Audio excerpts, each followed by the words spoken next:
নমস্কার বন্ধুরা, শ্রাবণী রান্নাঘরে আপনাদের সবাইকে স্বাগত জানিয়ে আমি প্রতিদিনের মতো আবারও আজকের একটা রান্নার ভিডিও নিয়ে আপনাদের সামনে চলে এসেছি। আজকের আমি আপনাদের ডাল বাটার ঝামেলা ছাড়া আমি দেখুন মুসুর ডাল দিয়ে একটা অসাধারণ বড়ার রেসিপি বানিয়ে দেখাবো। আশা করি আপনাদের ভালো লাগবে। তার জন্য কিন্তু আমার পুরো ভিডিওটা আপনাদের দেখতে হবে। আর দেখা শুরু করার আগে একটা লাইক দেবেন, সুন্দর একটা কমেন্ট করবেন আর শেয়ার করতে ভুলবেন না। তাহলে চলুন আজকের আমি এই বড়াগুলো কিভাবে বানাই সেটা আপনারা একবার দেখে নিন।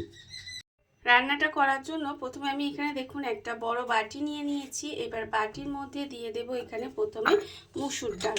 এখানে দেখুন মুসুর ডাল কিন্তু আমি এখানে মুসুর ডালটাকে আগে থেকে ভিজিয়ে রেখে দিয়েছিলাম। প্রায় ধরুন 3 থেকে 4 ঘন্টা মতো ডালটাকে আমি ভিজিয়ে রেখে দিয়েছি। এর ফলে দেখতেই পাচ্ছেন ডালগুলো কি সুন্দর ফুলে ফুলে গেছে। এইবার জল থেকে ডালটাকে তুলে আলাদা করে রেখে দিয়েছিলাম। সেই ডালটা আমি প্রথমে এখানে নিয়ে নিলাম। ডালটা কিন্তু প্রথমে এখানে নিয়ে নিতে হবে। এবারে আমি এর মধ্যে দিয়ে দেব পেঁয়াজ কুচি।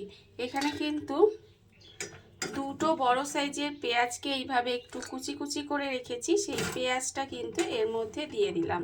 পেঁয়াজটা কিন্তু একটু বেশি দেবেন। আর দেব আমি এখানে রসুন কুচি। এখানে আমি 4 কোয়া রসুনকেও একদম মিহি করে কুচি করে রেখেছিলাম, সেই রসুনটাও এখানে দিয়ে দিলাম। আর দেব আমি এখানে কাঁচা লঙ্কা কুচি। এখানে আমি 3টে কাঁচা লঙ্কা কুচি করে রেখেছিলাম, সেই কাঁচা লঙ্কাগুলো দিয়ে দিলাম। আপনারা কতটা ঝাল খাবেন সেটা বুঝে কিন্তু কাঁচা লঙ্কাটা ব্যবহার করবেন। এবারে দেব দেখুন 1 মুঠো ফ্রেশ ধনেপাতা কুচিয়ে রেখেছি, সেই ধনেপাতাটাও এখানে দিয়ে দিলাম। দিয়ে এবার এই যে ডালটার সঙ্গে প্রথমে খুব ভালোভাবে একটু এইভাবে কচলে কচলে মানে একটু চটকে চটকে মেখে নিতে হবে। এটা কিন্তু অবশ্যই করবেন, এইভাবে একটু চটকে চটকে মেখে নেব। আর আমি প্রতিদিনের মতো আপনাদের একটা কথাই বলবো যে প্লিজ আমার ভিডিওটা আপনারা টেনে টেনে দেখবেন না, পুরো ভিডিওটা দেখুন। আশা করি আপনাদের ভালো লাগবে। দেখুন আমি কিন্তু এখানে খুব ভালো করে এই সমস্তগুলো একটু হাত দিয়ে চেপে চেপে মেখে নিয়েছি। এইভাবেই কিন্তু প্রথমে একটু মেখে নিতে হবে। ডালের সঙ্গে সমস্ত কিছু দিয়ে খুব ভালোভাবে একটু মেখে নিয়েছি। এইবারে আমি এর মধ্যে দিয়ে দেব দেখুন আন্দাজ মতো নুন। এখানে কিন্তু আন্দাজ মতো নুন দিয়ে দিলাম। আর দেব এখানে হলুদের গুঁড়ো, অল্প সামান্য একটু কালারের জন্য হলুদের গুঁড়ো দিয়ে দিলাম। আর দেব এখানে 2 চামচ মতো চালের গুঁড়ি দিয়ে দিলাম। আর আমি দেব এখানে বেসন। এখানে কিন্তু বেসনের পরিমাণটা আমি আপনাদের বলে দিচ্ছি না, তার কারণ যতটা বাইন্ডিংয়ের জন্য বেসন লাগবে ততটা কিন্তু এইভাবে একটু অল্প অল্প করে বেসন দিতে হবে। বেসন দিয়ে প্রথমে আমি জল দেব না, এইভাবে হাত দিয়ে একটু মেখে নেব। আর আমার চ্যানেলের নতুন বন্ধু পুরনো বন্ধু সবাইকেই বলছি আমার তরফ থেকে অনেক অনেক ভালোবাসা।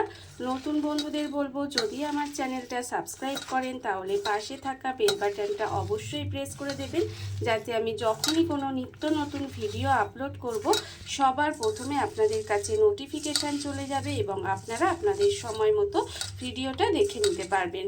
আর পুরনো বন্ধুদের বলবো এইভাবে আমার পাশে থাকার জন্য, আমাকে এগিয়ে যেতে সাহায্য করার জন্য আপনাদের অসংখ্য অসংখ্য ধন্যবাদ। দেখুন এটা কিন্তু এইভাবে আমি একটু চটকে চটকে মেখে নিলাম। এবারে এটার মধ্যে আমার আর একটু বেসন লাগবে, সেই জন্য কিন্তু আরও একটু বেসন আমি এর মধ্যে দিয়ে দেব।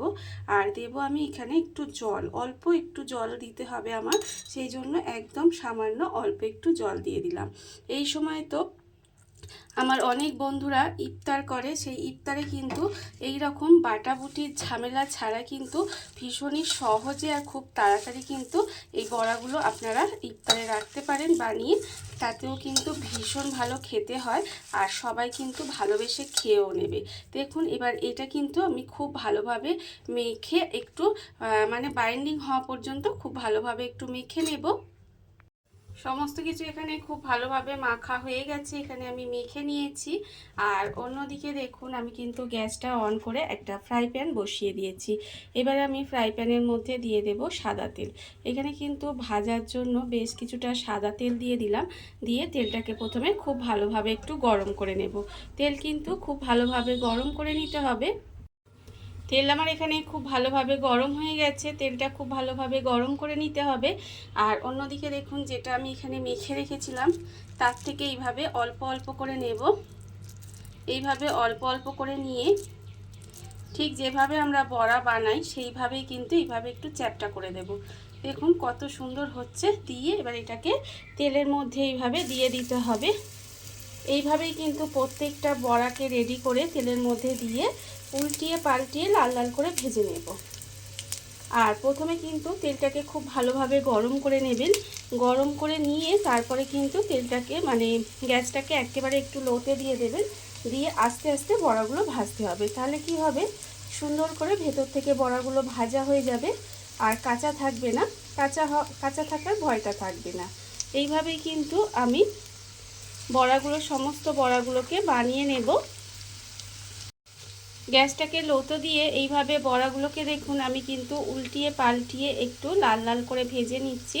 আর এইভাবেই কিন্তু একটু সময় নিয়ে উল্টিয়ে পাল্টিয়ে লাল করে ভেজে নিতে হবে। অনেক সময় দেখবেন আমরা কিন্তু শিলেই বলুন বা মিক্সিতে বলুন ডাল বাটতে কিন্তু সত্যি ভীষণ অসুবিধে হয়। আর এই রকম ডাল বাটার ঝামেলা ছাড়া যদি এইভাবে একবার বড়াগুলো, মুসুর ডালের বড়াগুলো বানিয়ে নেওয়া যায় আর খেতেও যদি ভীষণই সুন্দর হয়, তাহলে কিন্তু আমাদেরও ভীষণ, যারা বানায় তাদেরও ভীষণ সুবিধা হয়। দেখুন কত সুন্দর বড়াগুলো হচ্ছে আর খেতে তো ভীষণই সুন্দর হয়, একেবারে মুচমুচে বড়াগুলো। এইভাবে কিন্তু আপনারাও যে কোনো দিন বড়াগুলো বানিয়ে দেখতে পারেন। এইভাবে দেখুন আমি উল্টিয়ে পাল্টিয়ে একটু লাল করে সুন্দর করে বড়াগুলোকে আবারও ভেজে নেব। এখানে কিন্তু এখনও ভাজা হয়নি। এবারে যখন দেখবেন এইভাবে ভেতর থেকে একটু ভাজা হয়ে আসবে, তখন গ্যাসের ফ্লেমটা একটু বাড়িয়ে দিয়ে আমি কিন্তু এটাকে একটু লাল লাল করে ভেজে নেব। এটাকে কিন্তু অবশ্যই লাল করে একটু ভেজে নিতে হবে। বড়াগুলো কিন্তু আমার এখানে লাল করে ভাজা হয়ে গেছে, বড়াগুলো কিন্তু লাল লাল করে ভেজে নিয়েছি। এইবারে এগুলোকে আলাদা করে তুলে রেখে দেব। এগুলো কিন্তু আলাদা করে তুলে রেখে দিতে হবে। বড়াগুলো আমি আলাদা করে তুলে রেখে দিয়েছি। এইবারে আবারও কিন্তু ওই যে মাখাটা ছিল ডালটা দিয়ে, তার থেকেও কিন্তু এইভাবে অল্প অল্প করে আবারও ঠিক বড়া যেভাবে আমরা ভাজি সেইভাবেই কিন্তু শেপ দিয়ে সমস্ত বড়াগুলো ভেজে নেব। এইভাবেই কিন্তু আমাকে সমস্ত বড়াগুলো ভেজে নিতে হবে। দেখুন বন্ধুরা, বাড়িতে থাকা কত অল্প উপকরণে, কত অল্প সময়, কত সুন্দর একটা ডাল বাটার ঝামেলা ছাড়া একটা কত সুন্দর মুসুর ডালের বড়া তৈরি হয়ে গেছে। আপনারা দেখতেই পেলেন। আর এটা কিন্তু খেতে ভীষণ সুন্দর হয়। এইভাবে আপনারাও একদিন হলেও বাড়িতে বানিয়ে দেখতে পারেন। আর এই ভিডিওটা যদি আপনাদের ভালো লেগে থাকে, আপনারা আমার চ্যানেলটা সাবস্ক্রাইব করে এইভাবে আমার পাশে থেকে যেতে পারেন। তাহলে চলুন আজকের ভিডিওটা এই পর্যন্তই। নমস্কার।